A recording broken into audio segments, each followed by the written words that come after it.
Y'all know what it is.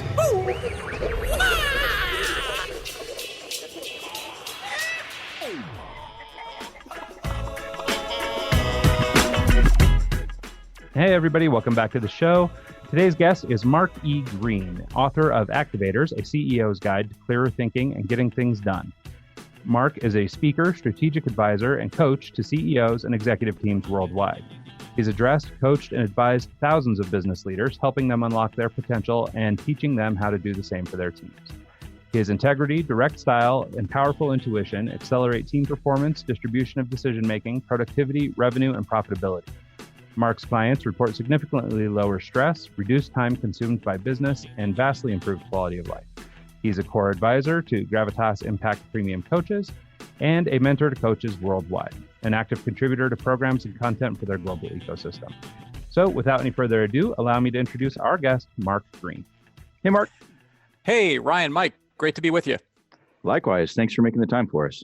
You bet. Really glad to have you. So I guess let's just dive right into this. We're actually getting a little bit of a late start. So let's just start by starting at the beginning. So a lot of the guests that we have on the show, we typically like to sort of start with a little bit of backstory, you know, who you are, where you come from, and what you're doing. Yeah, absolutely. So I grew up in Chappaqua, New York, about 55 minutes to the north of New York City. Very middle class. My dad was a solo practitioner podiatrist, and my mom was a school teacher, elementary school teacher. I'm the middle of three boys, and went to college in the Midwest, Washington University in St. Louis, and then had the opportunity to begin my career out in LA, working for a company that outsourced technology in the banking industry. And that was the first decade of my career was working for that company in LA, then in St. Louis, and then bouncing into New York. Not trying to date you, but how long ago was that? Well, let's see. I graduated college in 1988 and worked for this company until about 1998. Okay. Yeah. I'm just trying to figure out what kind of technology you were working with. It was mainframe, big iron computer technology that ran all kinds of bank accounts and general ledger and ATM machines and all that kind of stuff. Fun. Yeah. Well, I was more on the relationship side, but it was a great experience. It was a management training program right out of college. So they taught us how to program and then kind of moved us where we wanted to go in the business. I was there till 1998, got laid off, which is a story I can unpack separately depending on which way the conversation goes, and used the next 3 years to really sort of figure out what I was interested in doing for the remainder of my career. And out of all of that came my leadership development training company, which I launched in 2003. And that evolved over the years into the coaching practice and lifestyle I have today. Yeah, no, that's really interesting, you know, because basically I didn't go through the technological side as you did. I have sort of an art and design background, but nonetheless, I sort of was thrust into a position like that too, where I had begun life working for this agency. I actually relocated for them. And then after a few years' time was laid off and basically back out on my own, trying to figure out my way too. So it's really interesting, the similarities here. So yeah, why don't you take a minute and sort of unpack that? You said there's a little bit more to that story. Yeah, as I was preparing for the podcast, I was thinking about different gifts of learning that I received over the course of my journey, my life. And I like that you call them gifts. Yeah, you know, and there's 6 of them that I noted. And again, we don't have to get to all of them, but this was certainly one of them, this layoff. And the layoff gave me the gift of choosing how I react to events. Okay. So I was working for this technology company, managing their outsourced relationship with a bank in New York City at the time. And I was in over my head. And I didn't really admit it to anybody, but I knew it. And I knew I wasn't doing a great job. And so I became a relatively easy target for a layoff. So technically I was laid off, but I knew at the time that I was laid off because I was really weak in the role. And this is after, 10 years with this company, getting hired right off a college campus, going through this super high profile management training program and all of this kind of stuff. So it came as a real blow to me. And I made the decision very quickly that this layoff was going to be the best thing that ever happened to me.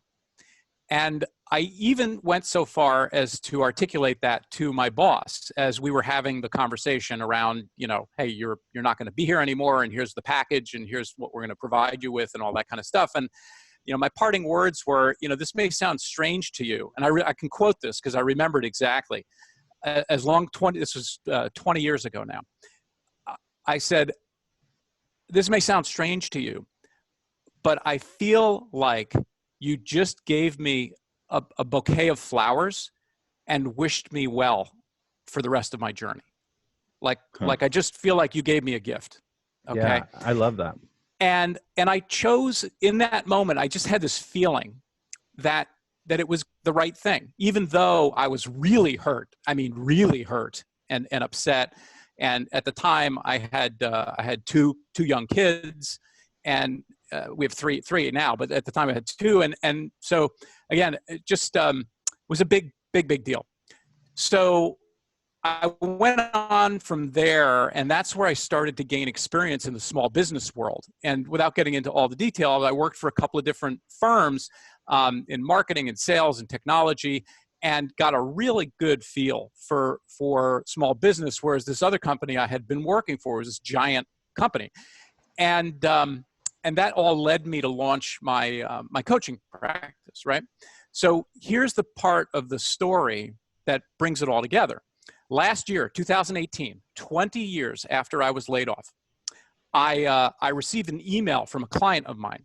And just for listeners' perspective, I'm a growth coach. So I work with CEOs and their leadership teams running high growth mid-market firms. And to me, a mid-market firm is a company with somewhere between $25 and $400 million in revenue. So my clients run the range from, maybe 50 to 100 employees on the low end to well over 1,000 or multi-thousand employees on the high end. So just for perspective as to where I'm at right now. Helpful. So I get an email from one of my clients late last year, late 2018, and the email says, I'd like to introduce you to a friend of mine who is interested in hiring a coach. And it was the CEO of the bank that you got laid off from.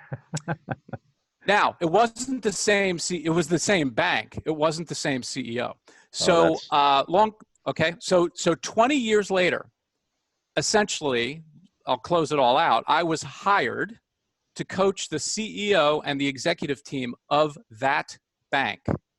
Huh. That's coming full circle right there. Yeah, it really is. That's cool. Okay. And so once a month, I'm in the boardroom with this team now as their coach. And I'm not telling the story to position myself in any highfalutin way here, but to close the circle around this concept of underscoring the importance of choosing how you react to something, and how that can play itself out literally over decades in ways that you just don't understand. And so that was my gift from the layoff early in my career. It's interesting. We have sort of a friend of the show, this guy named Chris Do, that is he's in the creative space, but he does a lot of coaching and things like that. And he has something similar to this where he basically says, anytime something goes sideways, you just say congratulations and then find the other side, so whatever it is. And so it's really cool that you sort of had the thought to do that, and so many people, and as I mentioned, being a layoff victim myself, when I went home, my wife was having a conniption fit, but my inclination was, no, we're going to be fine. Like I was, already working outside of work. Like, I mean, this now gives me the opportunity to build on what I've been working on. So for me, it ended up being a great opportunity, much like you're saying. And so, I had the temperament that's how I handled it, but had it just been my wife's layoff, I don't know how much she'd have gone that way. And so it is really interesting, just that idea. And maybe you can even speak to it a little bit, like what gave you that confidence? Why did you feel so good about it? I've always been wired toward the optimistic, and I would say probably a little bit more externally than internally. In other words, I might not feel totally optimistic, but I would always put out that all was well, which by the way caused another issue, that I wasn't always willing to ask for help when I needed it, and I learned that lesson along the way as well, right? But I was always wired that way, so I only knew one way to react to that event. and it was to categorize it as a great thing, and then to move on. And it's actually one of the 8 activators in my book, Activators, and it's called Leverage Your Past. And it's this idea that events that happen to us, once the event has occurred, every memory that we have about an event is just a story we tell ourselves. That's it. It's a story. We make it up. I mean, it's true. And for proof of this, you got to find 2 people who took the same vacation at the same time, like a couple friend of yours who, let's say, went to, I don't know, Key West for a week of vacation or took a cruise together, and they come back from the trip and you sit down and you say, so how was the trip? And one person says, oh man, the trip was amazing. The weather was great. The service was fantastic. And the other person says, the food could have been better. And by the way, the ship wasn't that clean. And it was an okay vacation. They had the same experience. Yeah, no, it's true. Together. Yeah, it really is just all about perspective. Right. And it is sort of that outlook, whichever you've got, whether it's positive or negative, it's sort of whatever outlook you bring to the table. Exactly. So the extension of that concept is then, if we acknowledge that a memory is essentially a story we tell ourselves, then guess what you can do with your memories? You can reframe them. You can discover new aspects about an event that happened in the past just by thinking about it that can cause you to reframe the memory. And it's a really powerful thing, because a lot of times we act in the present because of how we remember events in the past, and it doesn't always serve us. And so by knowing this, you can actually go back and say, well, it's like I've been bitten before kind of memory. Yeah. So I'm not going to go do this again. And yet it's the thing that you're not doing again that's probably holding you back from whatever you're pursuing. And you can actually go back and reframe the memory. And so I created a tool to do just that and help you leverage your past in a positive way instead of have it hold you back. And it's all just a matter of choice. Yeah, no, it's so funny because like so many of us feel powerless when it comes to these kinds of things. We feel like that, somebody's will has been imposed on us or whatever, and that we're sort of out of control of the situation, when the reality is just what you're describing. It's being able to sort of, wrap your head around it, take it in, but then do with it as you wish, or do with it as you ought to, that, serves you best.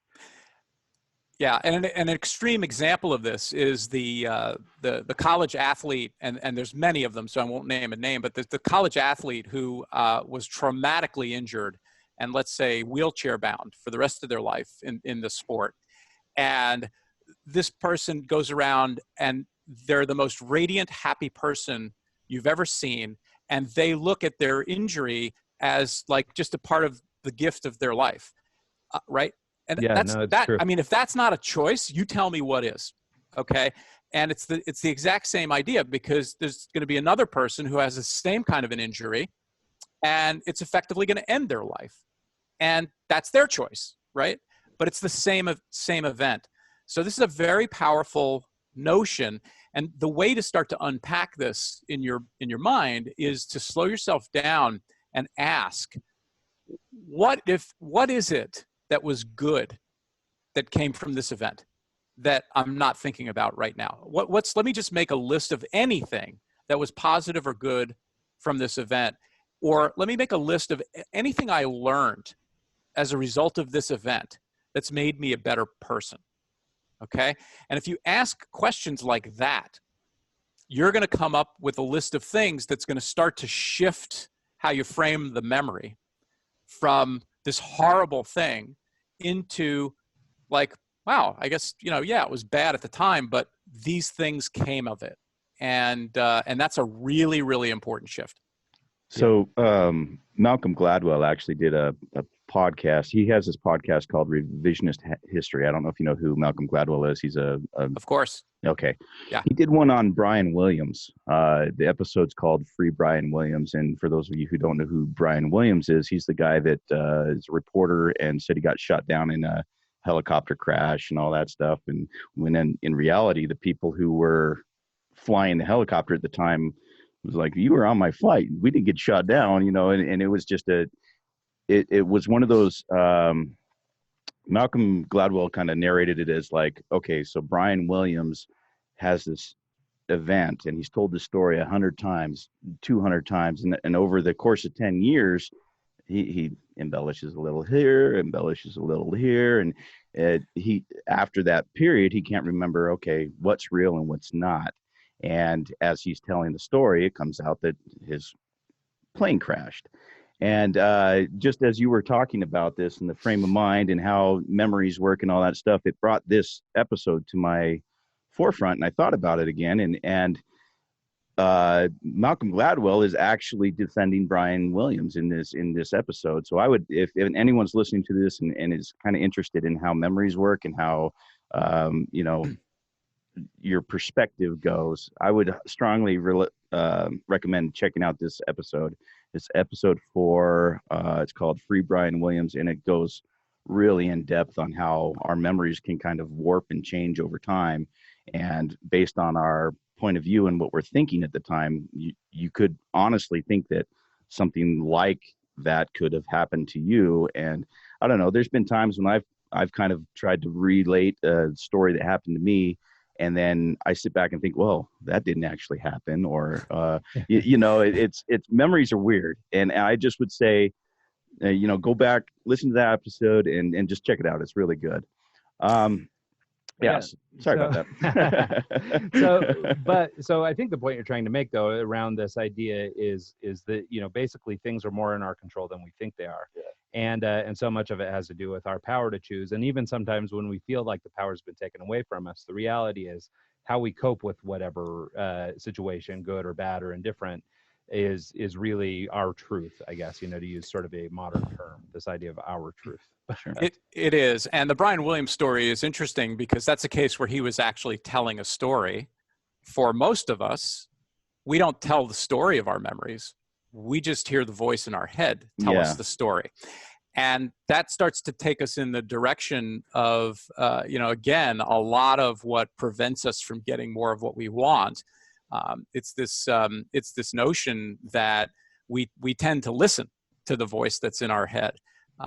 And we've got to be aware of that and realize that effectively, just like Brian Williams, we tell ourselves the story of our memory 1 billion times. It's just that we don't speak it to anybody, right? Sure. We just ruminate on it. We tell it ourselves over and over and over again. And then it gets changed and evolves over time. And unfortunately for most of us, usually that goes in one direction, which is the direction of negativity. Or getting worse, right? Rather than a direction of ruminating on something and then having it spiral up and getting much better. Well, it's almost like a self-fulfilling prophecy. If you're always negative, everything you do is going to be negative. And if that's what you're thinking, of course you're not going to succeed and get your goals done and the things you want to do. Yeah. You want a little life hack? I'll give your listeners a little life hack. When you're hanging out with somebody, and by the way, you shouldn't do this, but when you find yourself you shouldn't hang out with people like this habitually, but when you find yourself at a holiday party or at a bar or somewhere, and you're talking to somebody who's really negative, and they're just telling you like what a bad day they had or how bad something is, I always ask the question at an appropriate break in the conversation. I say, so what's the best thing that's happened to you this year? Like the best thing, absolutely best thing, or the best thing that's happened to you today or this week or this quarter or whatever. What is the best thing? And they go, huh. And then they actually answer the question. And guess what happens? It's like all of a sudden they're in a different place. Well, yeah, it's the first time they've thought of that this year. Of course. And so it's, again, as the recipient of somebody else's negativity, you're still in control of how you react and what you can choose to do. And again, the full disclaimer, you shouldn't be hanging out with these people anyway. But we all end up in circumstances where, that's unavoidable from time to time. Yeah. Well, so I think let's kind of keep mining this path of communication or this part of conversation. So you mentioned that you had some other learnings. I actually want to sort of circle back to this. As I mentioned to you off the air before we got started, one of the things that's been coming up a lot in our life lately has been this idea of, we're constantly being spewed at by the Gary Vaynerchuks or the Tony Robbins of the world, and everybody's shouting at us all the things that we should do, but so many of us have trouble acting on it. And you happen to be a little bit of an expert in that field. So I want to sort of circle back around and get a few little actionable things out of you at the end.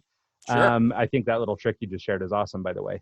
But let's maybe you had mentioned that you put together a few other learnings that sort of came from this experience of working through this career, being laid off, and sort of having to be in a position to find your own way again.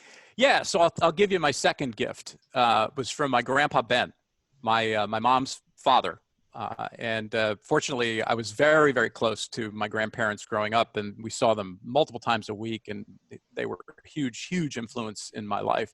And Grandpa Ben gave me the gift of accelerated success. And I actually tell this story in the book as well, and ended up building a tool around it because it's that important. It's an activator called Change Your Neighborhood. But the gift of accelerated success came from this episode.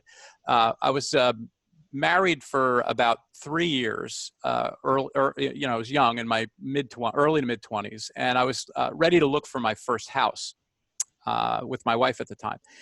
And my grandfather pulled me aside and he said, "Mark, I have one piece of advice for you about buying a house." He said, "Whatever you do, don't buy the most expensive house in the neighborhood, because there's only one way over time that the other property values can affect your property value if you have the most expensive house in the neighborhood."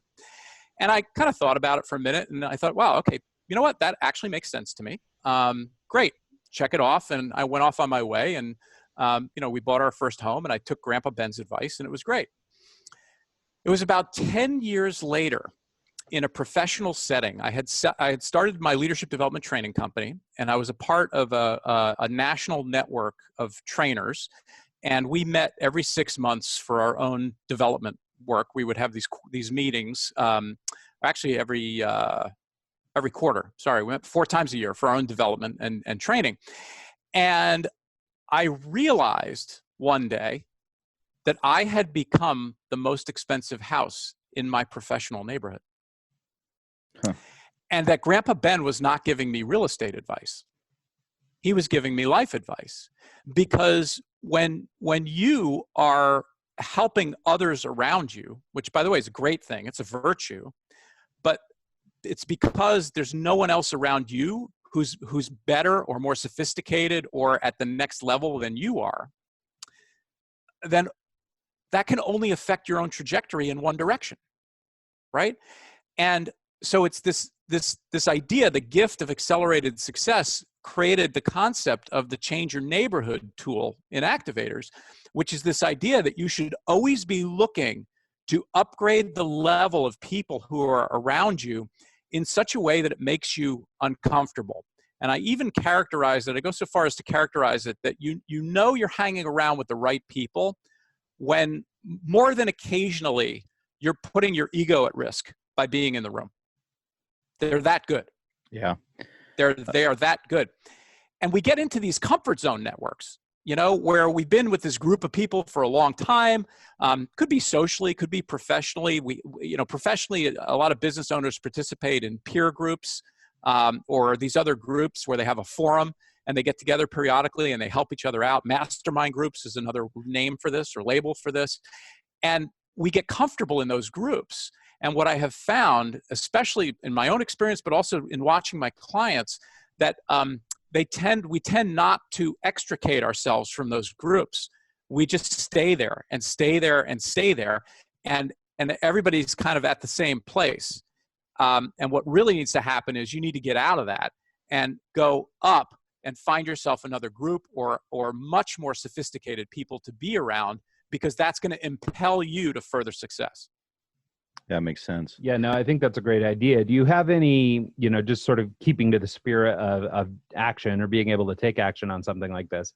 Like, how do you find people that maybe are outside of your, I don't want to call it a class, but, sort of outside of your circle, like to the point you're trying to make, I belong to several different networking groups, and, in these groups, it's typically speaking the same 10 or 12 guys, and it's, they show up every week and we're all good and reliable and we all know each other when we see each other, but like not a lot of action coming out of that crowd, right? We don't each level up. Everybody kind of does their own thing and then we come back and report. But that's kind of the extent of it. We're supposed to be networking. We're supposed to be building new relationships, but nothing really moves. The problem with a lot of those networking groups is you go to them and everyone's looking out for number one instead of trying to help the person across the table from them. And that, to me, I went to a few of them and I just stopped going because I was like, what's the benefit for me if I'm consistently trying to help people and no one's returning the favor? So yeah. So Mark, maybe to bring it back to you, like, are there suggestions for how do you identify these kind of people? Where do you find them? I mean, like, I've met a number of people, especially like through this show and everything. We meet a lot of CEOs and startup founders and things like that. And then when you meet them, you find out they're not necessarily all that much better than you. You're busy putting them on this platform because they're this high-powered CEO or whatever. Guess how they put their pants on every morning? Yeah, right. Yeah, so, just like you. with help from Ryan. That's right. I'm always there to help. So, you got to be careful when you talk about networking groups or groups, because there's different purposes to different groups. And in a networking group, the purpose of the group is to exchange leads. Okay. In the kind of group I'm talking about, which is a peer forum, the purpose of the group is to help each other get better as a leader in your business. Okay. It's not about exchanging leads or that kind of a thing. Although even in a lead exchange group, the same thing is true. You want to find ways to elevate yourself over time. So what I would suggest around that is you got to think not marginally bigger, but exponentially bigger. Okay. So in other words, it's not like, okay, what's the next level of person that I should meet to help me learn and grow or get leads for my business or whatever. The question is, who are the 10 people in the world or in my country or in my state or in the region of the country that I'm in, that if I could wave a magic wand, I would want to learn from or would want to have a relationship with? That's what I'm talking about. Okay. Because again, you got to put your ego at risk. And if you're not putting your ego at risk, it's not going to pay off the way it should. I'll tell you a story. Are you or your listeners familiar with who Marshall Goldsmith is? No, I don't know. Familiar, okay. but So Marshall Goldsmith is like an Uber coach to Fortune 100 CEOs. He's a unbelievably celebrated author. And he's written books like What Got You Here Won't Get You There and Triggers, and he's a great speaker. I mean, in my world and in the world of my clients, he's an epic dude. Okay, a major thinker on coaching, on leadership, and on dealing with people. And so that's Marshall Goldsmith, right? And when I wrote the book, I was asking myself, okay, who is it? Like, if I could wave a magic wand, that I would want to have endorse my book. And Marshall Goldsmith was at the top of that list. Okay. And I didn't know him. I had no contact to him. And so I started putting out to the world, okay, that I wanted to figure out how to get introduced to him. And lo and behold, somebody in my network knew him and was willing to make an introduction. Granted, it was an arm's length introduction. It wasn't like, Mark's the best thing since sliced bread. You got to meet this guy. It's like, hey, I know Mark. I know Marshall. Mark's written a book. He wants to talk to you about it, Marshall. If I'll leave it to the two of you to whatever. And that actually opened the door to me having a series of conversations with him and to getting an endorsement, a written endorsement for my book. And, there's no way that would have happened if I was just thinking incrementally, about who should endorse my book, who are the people I know who I should have endorse my book. And it's a game-changing thing. And the same thing is true with people who are doing the things that you aspire to be doing, because those are the people who you should be coached or mentored by. Yeah, no, that makes sense. And I think, there's a couple different things or different aspects in here. First thing, what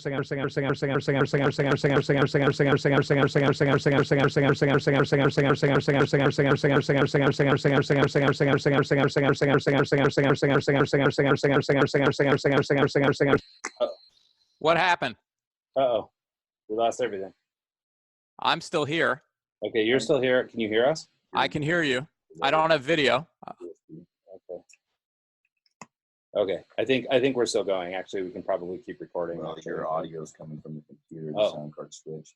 so Oh, got it. I can edit this out. Okay. Yeah. Hang on with 1 second. I know. What can I take off of here?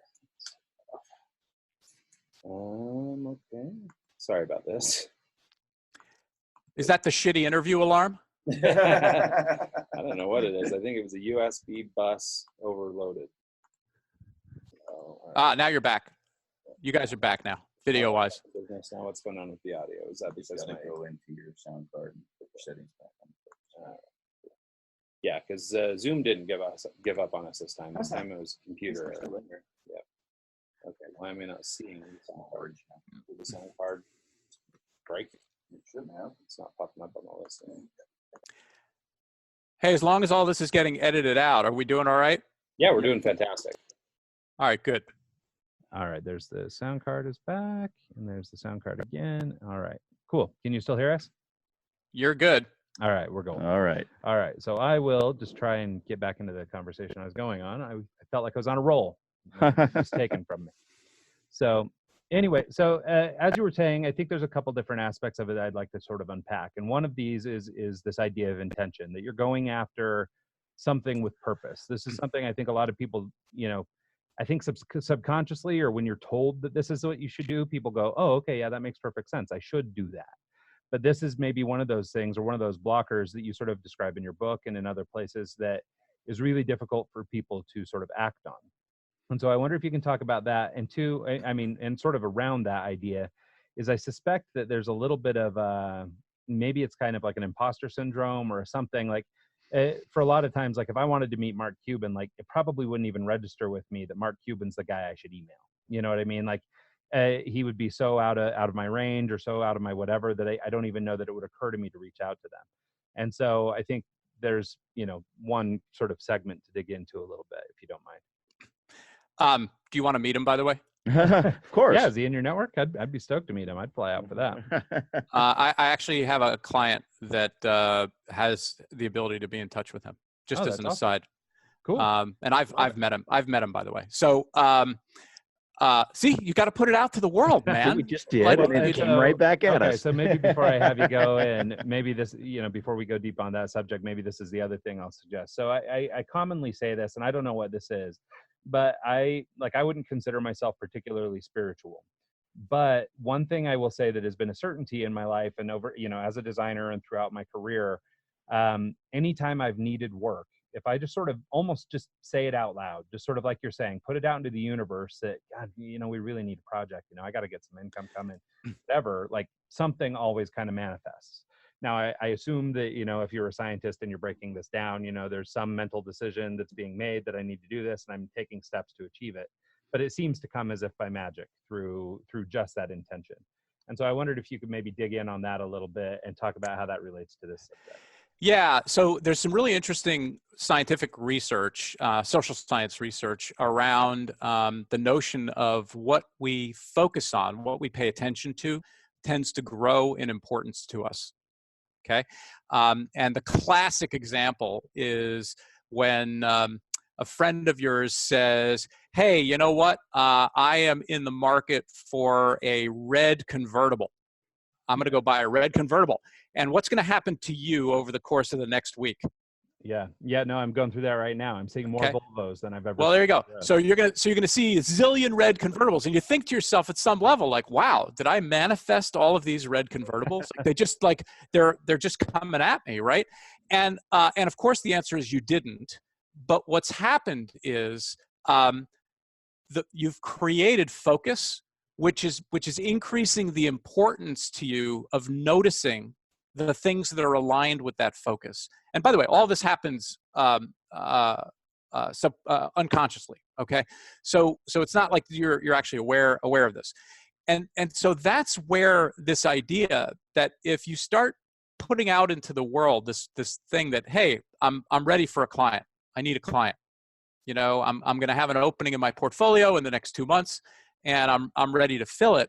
What that's going to do without you realizing it is impel your unconscious to serve you by starting to notice things that you can act on or do that are aligned with that intention without you even realizing it.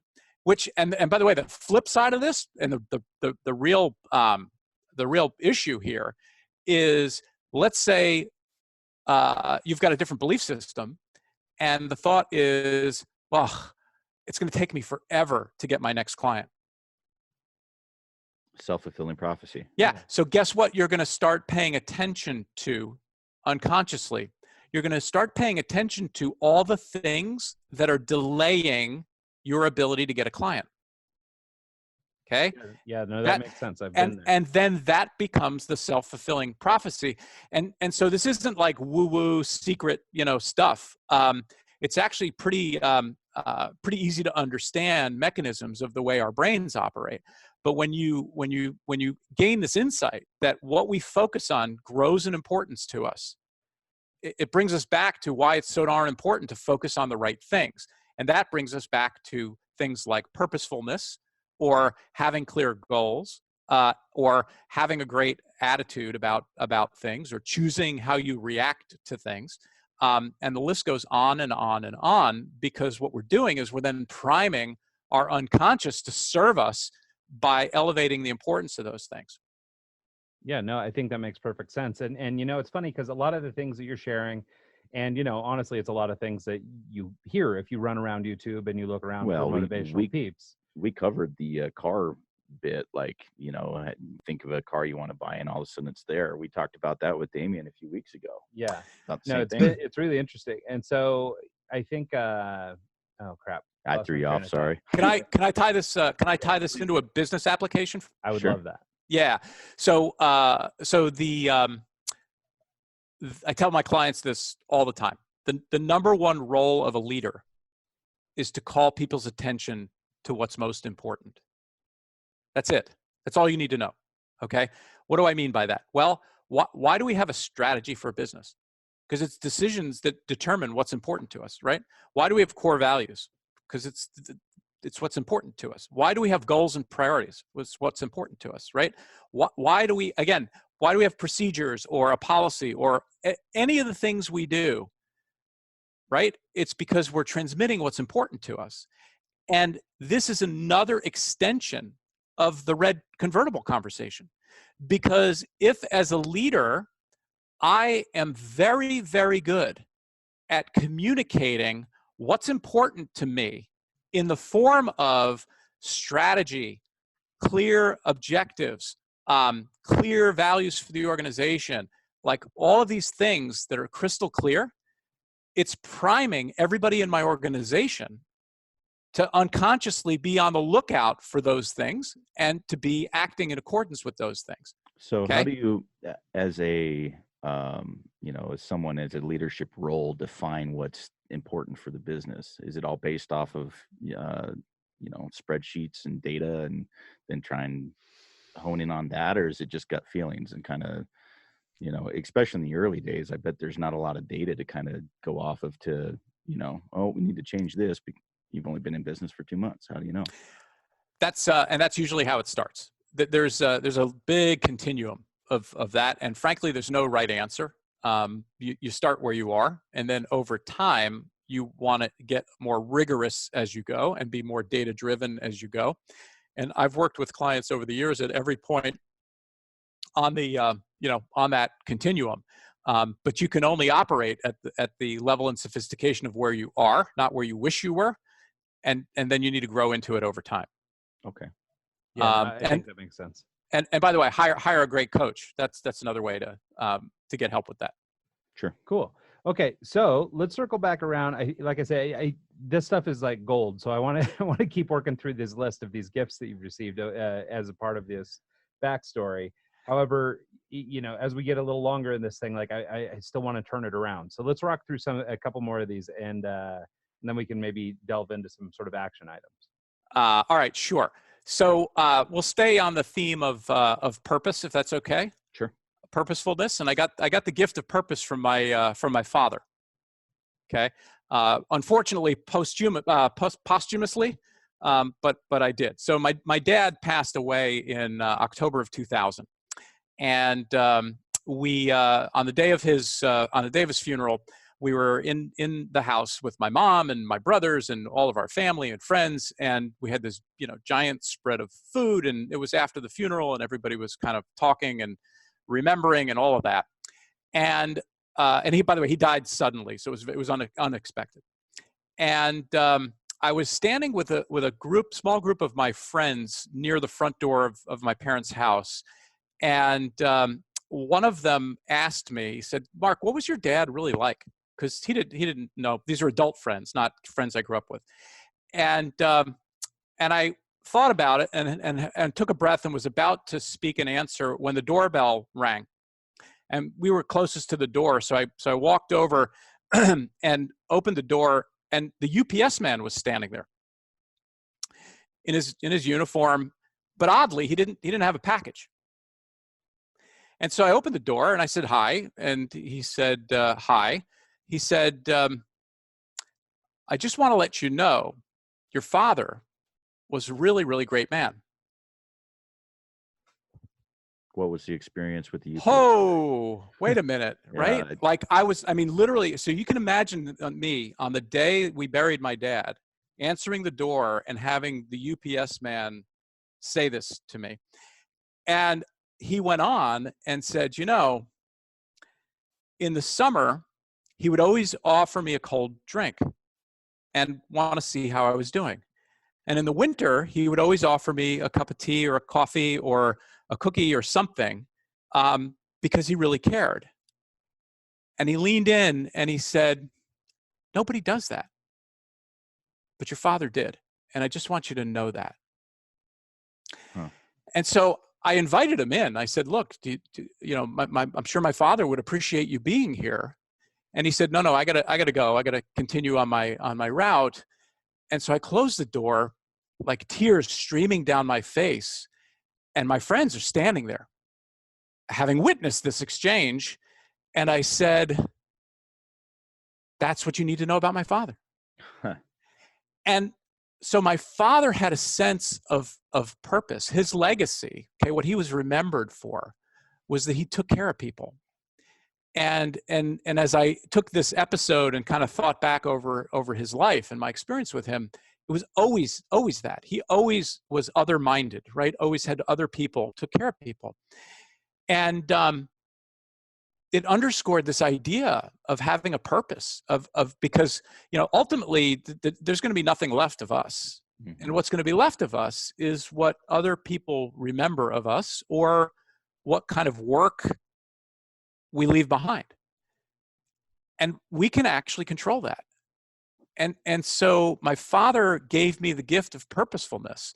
And it was this idea of clarifying our purpose, my purpose, so that I have a better chance of actually leaving behind something of my choosing rather than just whatever, okay, as I kind of bounce through my life. And when you then dig into moving away from the story and going more toward purposefulness, you start to dig into that. you realize that an emotional why, okay, the emotion behind the why you're doing something, which is the purpose, the purposefulness, is one of the most powerful motivators that exists. And so, Ryan, this is kind of coming around to answer the question, which is that purposefulness in and of itself, when it's done right and it's used properly, can be a very, very powerful impetus to do the things that must be done to get you where you want to go.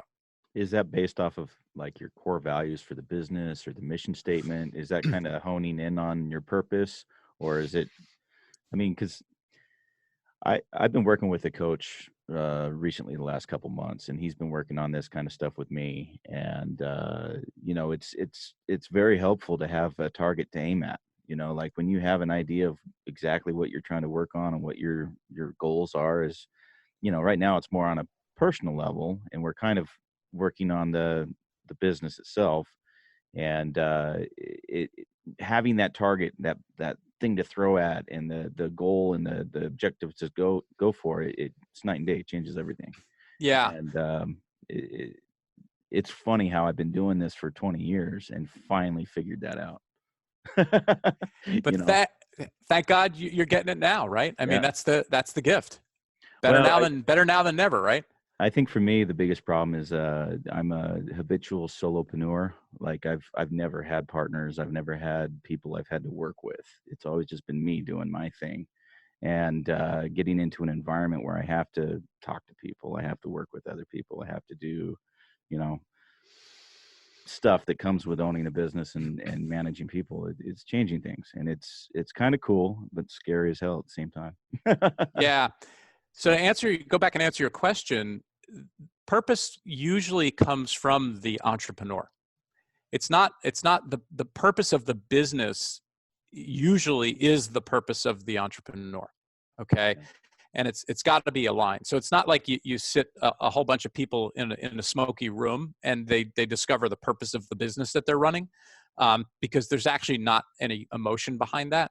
It's about their story and about their life and about what they want, and that usually becomes the purpose of the business. And there's a process to go through to get there. I actually have an Uncover Your Life's Purpose tool in Activators.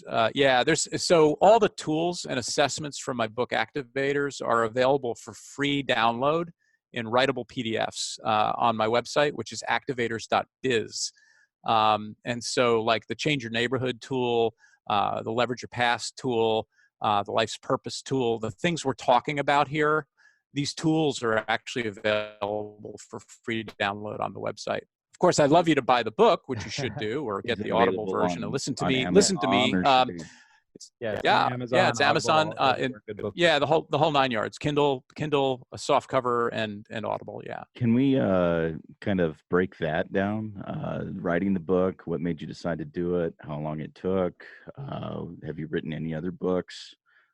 Because we've talked to a few people who've written books, and their processes are all different. Like some people talk into their phone and have it kind of transcribe it for them. Some people don't, and they just type it all out.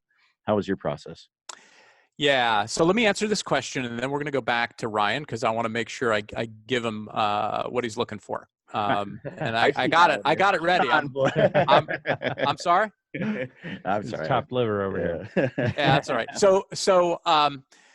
So Activators, I resisted writing a book for a long time. I had people whispering in my ear for years, when are you going to write a book? You should write a book. You should write a book. And the problem I had with that was I was witnessing a lot of people I knew who were writing books that was sort of their regurgitation of somebody else's stuff. Yep. Okay. It wasn't additive to the dialogue. It wasn't different, and it wasn't additive to the dialogue. And I was bound and determined to not do that. And that's why I resisted, because I felt like I didn't have anything new to say. And it was about 2.5 years ago, actually maybe 3 years ago now, that the light bulb finally went off. And I realized the inception, the idea of the inception of Activators, right? Which is, why is it that even though we know what to do and how to do it generally, we still just don't get it done? Okay. And I see this happening in leadership and business, like with people in their personal life, like everywhere. And it's the thing. And I knew that I had elements to the answers. And I also knew there was a lot of research to support it. And that's what kind of opened up the idea of the project for this book. And it turned out there really wasn't a lot out there that wasn't an academic work. There wasn't a lot out there that was practical, like with tools, like something you could actually do with this on this topic. And so that's where I kind of greenlighted the idea. The way I went about it was to work with a writing partner. And ironically, I'm actually a pretty good writer, but the problem is I'm not very disciplined at it, and I'm a much better speaker, train of thought speaker. Okay, and so I found a writing partner, and the way we work is I frame up the chapter and do my research and all that kind of stuff, and she and I have a phone call, which she records, and I basically kind of speak through the main points of the chapter. I'm not actually narrating it. I'm just kind of giving her the framework, the very, very detailed framework, the story I want to tell, the piece of research to pull in here, the thing there, and she's just amazing at turning it into a written work, which I then subject to moderate editing. And then we kind of go back and forth, and the process worked really, really well for me. So that was the process for activators. I'm actually working. So this was my first book. I'm actually working on a project right now that unfortunately I'm not at liberty to talk about. That is on the topic of accountability. That is also going to be a published work at some point, hopefully before the end of this year, as a matter of fact. Oh, that's awesome. Yeah, I have to have you back on when it comes up. Well, cool. So I think that all the stuff that you're talking about, even just describing the process of the book, really, I mean, having this little bit of backstory through these gifts sort of helps explain, why you were where you were when it was time to write the book, and how you were, I mean, just being deliberate about, making sure you're being additive and stuff like that. Like, so many people don't have that check or balance in their system. But by my count, I think we're at about 4 gifts so far, and I believe there's a couple more that we could get into real quick. We've got time. Sure. All right. I'll tell you a funny one. And by the way, this story has never made the light of day before. So this is the debut. This is the debut of the story, and it's thanks to you guys, because you forced me to think about these gifts in advance, right? So my mother, my mom, who's now 80, I'm going to get this wrong. She's 86, I think. Doing well. She gave me the gift of curiosity. And when we were little kids, she was a school teacher. And so that was how she was wired. And when we were little kids, she used to cultivate all these experiences for us just because they were interesting. Like, I remember once so the city of White Plains is a small city that's about 15 or 20 minutes from where I grew up. And when I was a really, really little kid, I remember once we went with my mom to White Plains because she had read in the newspaper that on that particular morning, they were going to be hoisting a giant air conditioning unit by crane up to the top of a newly built building. And she just brought us down to watch it.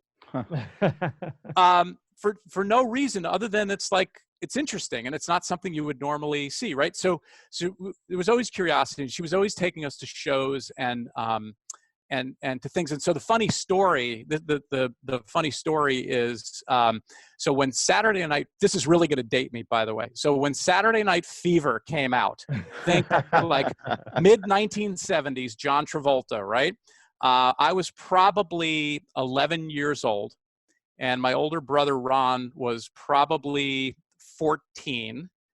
My mother decided that she heard that the movie has really good music and really good dancing. Now, mind you, this was an R-rated movie in the mid-70s, okay? And so she decided to take my brother Ron and I to the movie and left my younger brother Eric home with my father because he was too little anyway, right? So here I am, sitting. My mom is sitting in between my brother and I. We're watching Saturday Night Fever. I'm 11. The movie has some scenes where, there's women in a strip club dancing on a thing, and topless, and it's an R-rated movie, right? Yeah, it's not a big deal, right? It's not a big deal now, but in the mid 70s to an 11-year-old, right? Yeah. It was like, so of course. So now, what could possibly be worse than sitting next to your mother, watching a woman dance topless in a strip club on a movie screen? Okay, and I challenge you, what could actually be worse than that? Yeah, it's because I'm about to tell you what could be worse than that. Okay, here's what's worse than that. In the middle of that scene, what does my mom do? She hits me and my brother in the shoulder like that and says, "That's just how your father likes him." That's what's worse than sitting next to your mom watching a movie like that. Okay, that's great.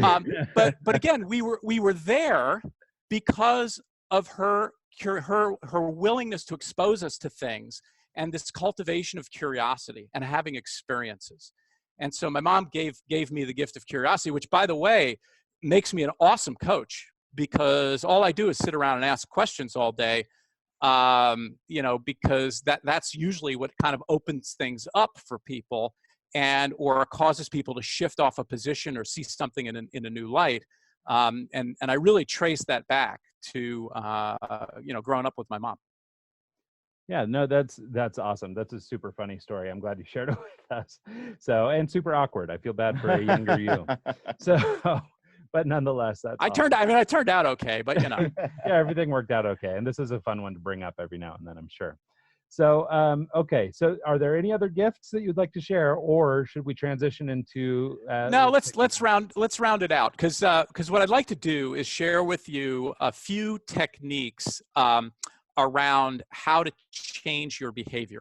Okay. Because this is really the gist, I think, Ryan, of what you were asking. well, that would be great, because I am notoriously sticky and I have a really hard time pivoting, and it's funny because like the common thread in a lot of these things that you're bringing up, I mean, a lot of these aren't, these aren't, something that you've solved by way of writing a thesis or becoming a doctor or whatever. Like, I mean, these are common, like, human experiences, these ideas. And we're being shouted at, I pick on Gary Vaynerchuk a lot, but I mean, we're constantly being yelled at because of, everybody with a YouTube channel these days has got a motivational story they're trying to share. And it's constant battery of things. And I think a lot of times we go out looking for answers all the time, and no matter how many times we hear it, we never act on them. And I'm guilty of this. I mean, a lot of people I know are guilty of this.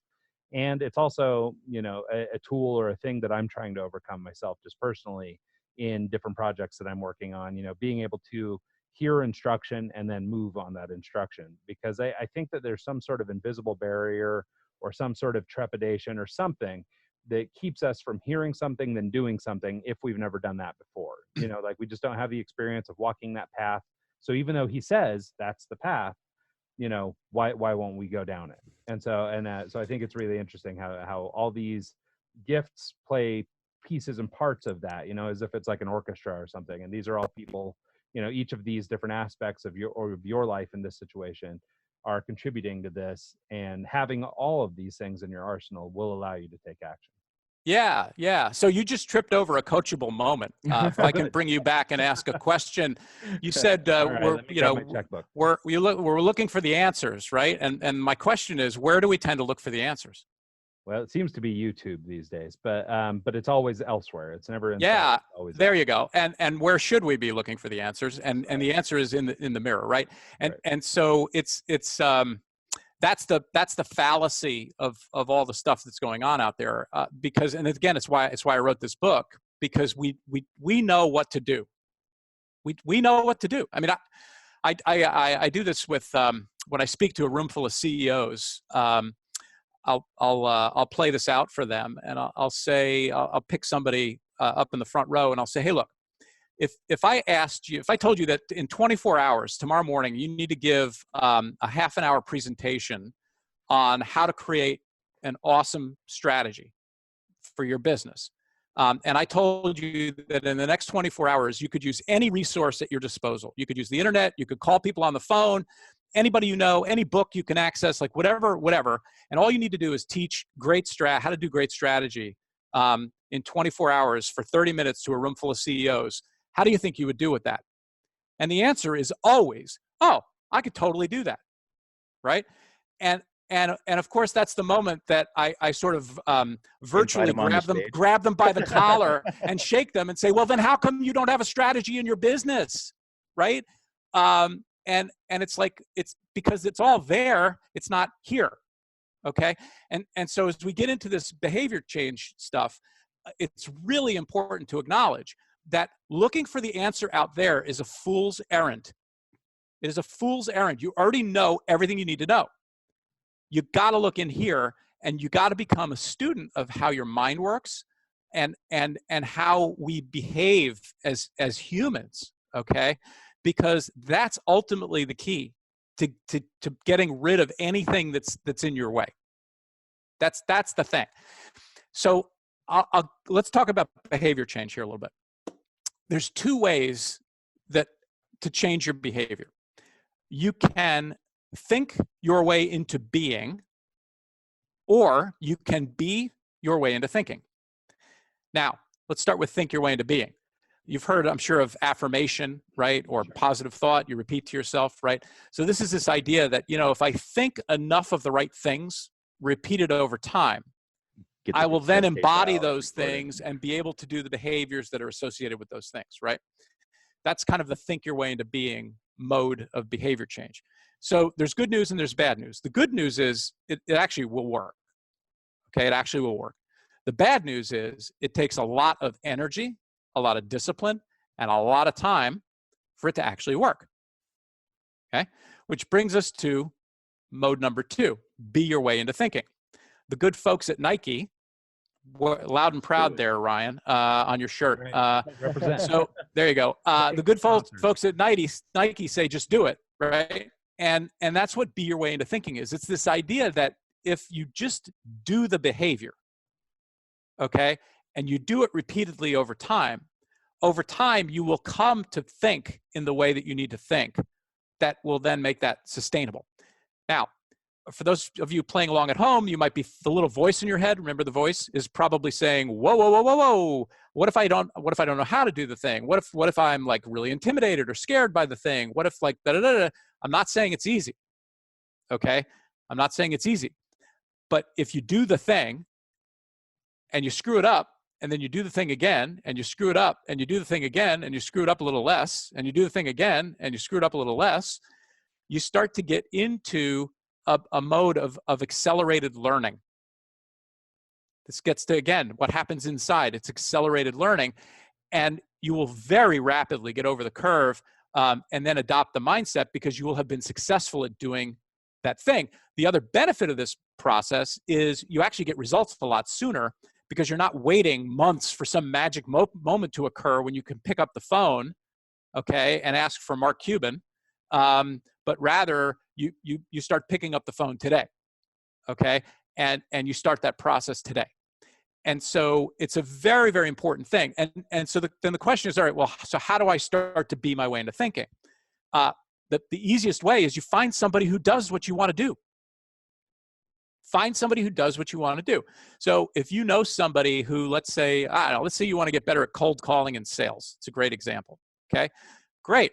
Go find the person you know who's the best at cold calling and sales, whoever that is. I don't care, okay? And sit down and talk to them and say, when you cold call, tell me, what do you actually do? What's the behavior that you do? Tell me step by step how you make a cold call. What do you do?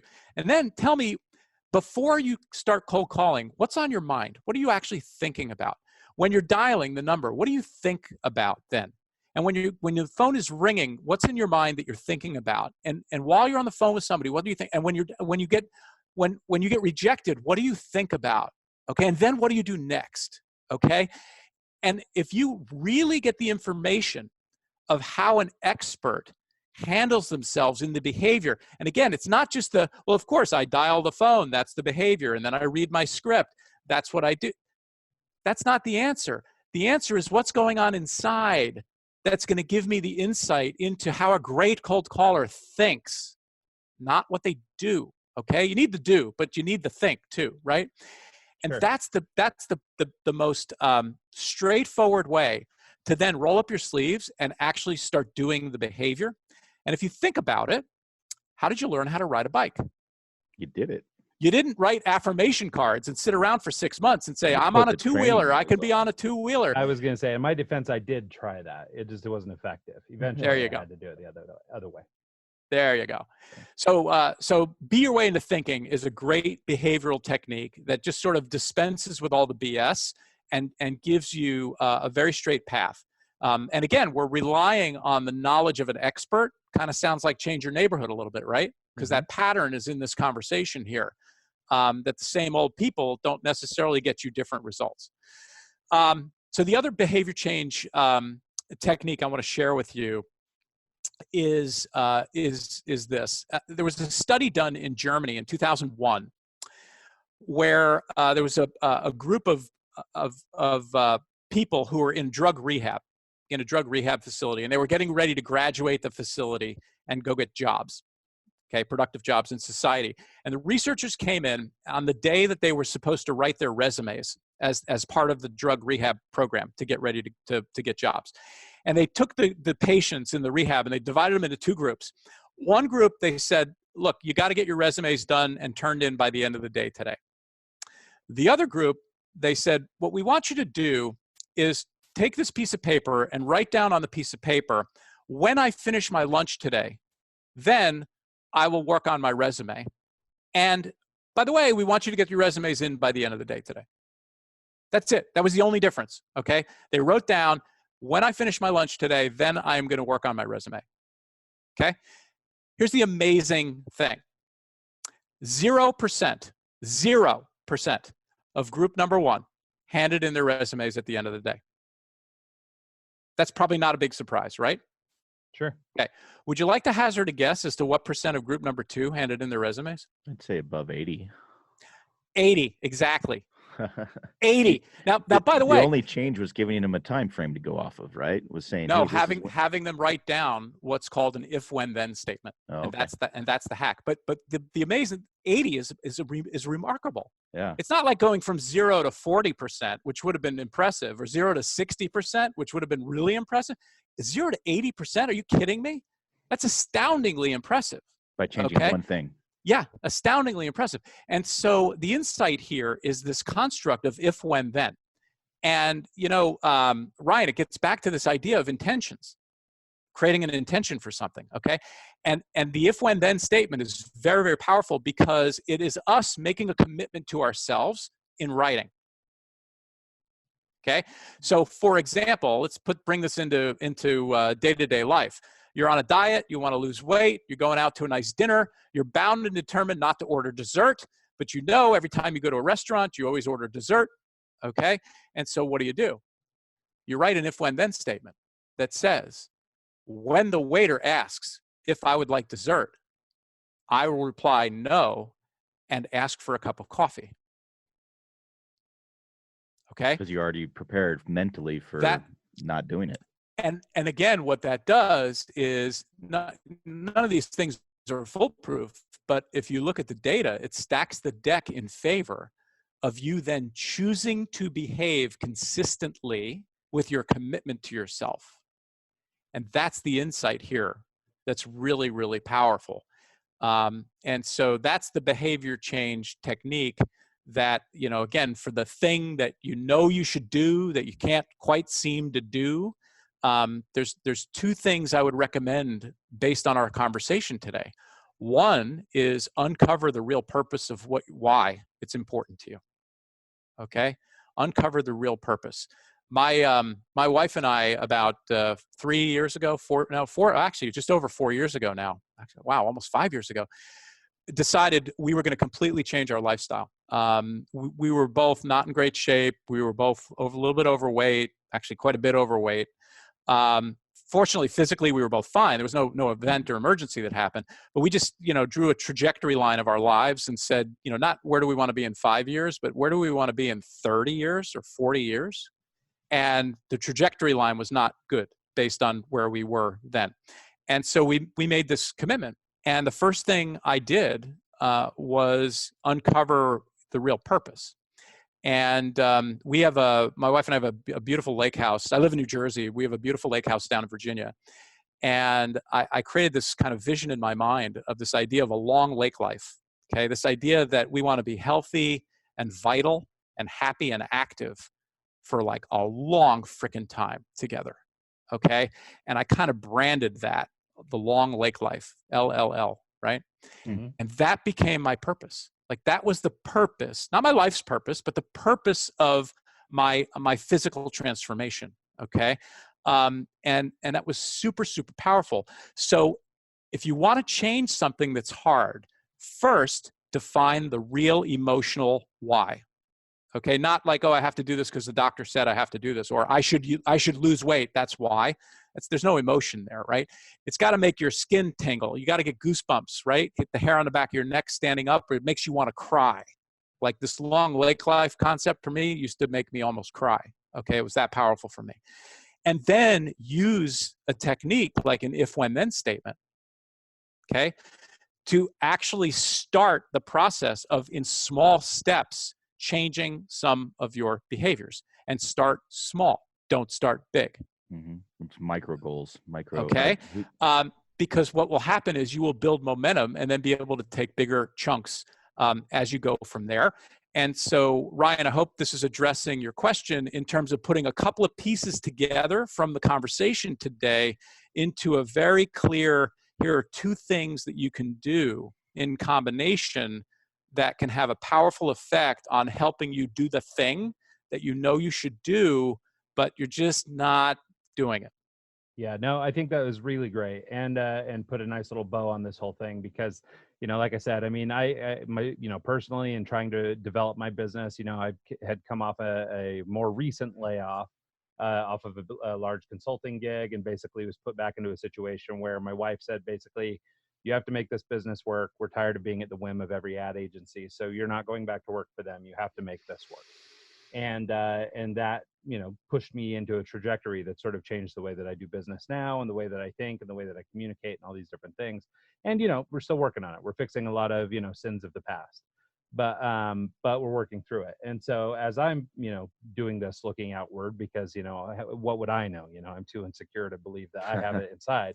So I go looking to everybody else. But the common thing that I discovered is that here's everybody barking at me all this stuff. They have the whole internet worth of wisdom at our fingertips, and I can't seem to turn that into anything. Like I mean, no matter what people are saying, and to your point, well, and even to what I was saying earlier about sort of just putting ideas out into the universe and then things manifest, which we sort of have talked about as more to do with focus than anything. I mean, that wasn't some technique I pulled off the internet. I mean, that this idea that just sort of say out loud you need work and let people know that you want to work is like kind of enough. But I just knew to do that intrinsically. I didn't need to go seek that out. Tony Robbins didn't give me that nugget. So anyway, I think to just sort of wrap this conversation up neatly, I think that was a perfect way to go out. So with that, Mark, we really appreciate having you on the show today. The idea of all these gifts and things is really great. This was a fun way to put everything together. So thank you so much for your time. Sorry for the technical faux pas, but nonetheless, we appreciate your time. Thanks so much. Yeah, really, I really appreciated the conversation, and it's kind of like driving home a lot of the things I've already kind of learned, and hearing that second input, not from the guy I've been talking with already, just from another person, and you're kind of like, yeah, he knows what he's talking about. Okay, cool. Yeah, that little bit of affirmation is always helpful. That's great. Hey, would you mind if I plugged the book really fast and told your listeners do. where they could find me? Yeah, absolutely. So, where can people find you? So the book is called Activators, a CEO's Guide to Clearer Thinking and Getting Things Done. As we mentioned, it's on softcover on Amazon, Kindle, and Audible as well. And you can find me on LinkedIn at Coach Mark Green. You can also go to activators.biz, which is the book website for free tools and the downloads of all the tools. And you can also find me at mark-green.com on the web of webs. All right, killer. Yeah, no, and we'll share all that information in the show notes. So anybody tuning in or checking this out, we'll have all that information with the show. Yeah, I guess that's it, man. Perfect pod. Thanks, man. We really appreciate your time. That was awesome. Thank you. My pleasure, guys. Great to be with you.